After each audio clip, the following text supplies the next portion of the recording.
of another amnesty in the future.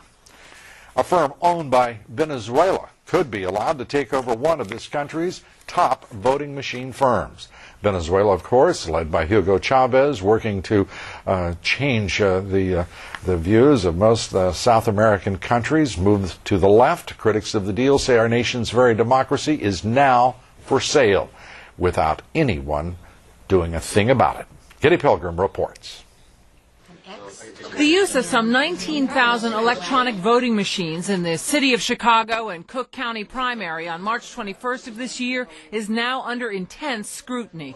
The U.S. company that makes the machines, Sequoia, was bought in 2005 by Smartmatic, a private company primarily owned by Venezuelan businessmen. When Chicago had problems with the machines, a dozen Venezuelan employees were there to help with the election. Chicago officials are outraged. I think that American elections ought to be run by American companies and ought to be run by American citizens, not Venezuelan nationals. Smartmatic is technically based in Boca Raton, Florida, but the president of the company, Jack Blaine, testified to the Chicago City Council. Fewer than a dozen Smartmatic employees work in Florida. The majority of the workers are based in Venezuela. Watchdog groups question why U.S. voting machines would be under the control of citizens of another country, especially a country whose own election process is highly suspect. We believe this is a national security issue. There is no way that companies belonging to non-U.S. corporations should have access to our elections. The Treasury Department is supposed to monitor sales of U.S. companies to overseas investors where there is a question of national security, such as in the Dubai ports deal, the so-called CFIUS review process. Some in Congress are demanding an investigation. In the case of Smartmatic, there are a number of unanswered questions. That's why I wrote to the Secretary of the Treasury and asked them to review the ownership. It's offshore, it's murky, no one seems to know who owns it. Certainly our government should know. A potential risk to the democratic process. Now, we called the Treasury Department to ask if the sale of Sequoia in 2005 had been reviewed or not. Treasury told us they were aware of the sale, but can't confirm if it's been reviewed or not. And some in Congress and voter watchdog groups also are demanding a better answer than that, Lou. Well, this Treasury Department is filled with incompetence.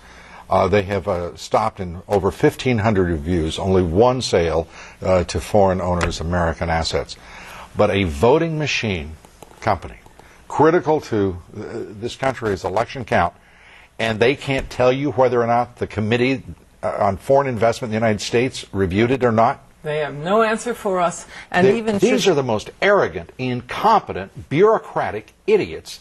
I mean, the Treasury Department is trying to move ahead of a number of other departments in that category. It's incomprehensible that this would be in any way Have we put a call into, I know John Snow's on a short tenure and short on tenure, but perhaps somebody who works for him would have some basic sense that he owes the American people an answer?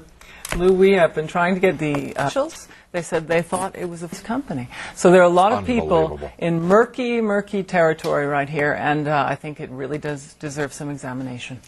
Great. It certainly does. We're going to continue to do so. I think we need to tip our hat to the Congresswoman. She did a marvelous job in looking into this, and hats off to her. At least somebody is trying to make some sense. This administration,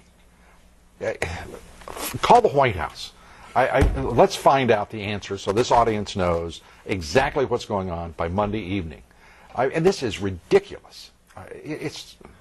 We are looking into it actively, Lou. Thank you, Kitty. An outstanding report. It just burns me up.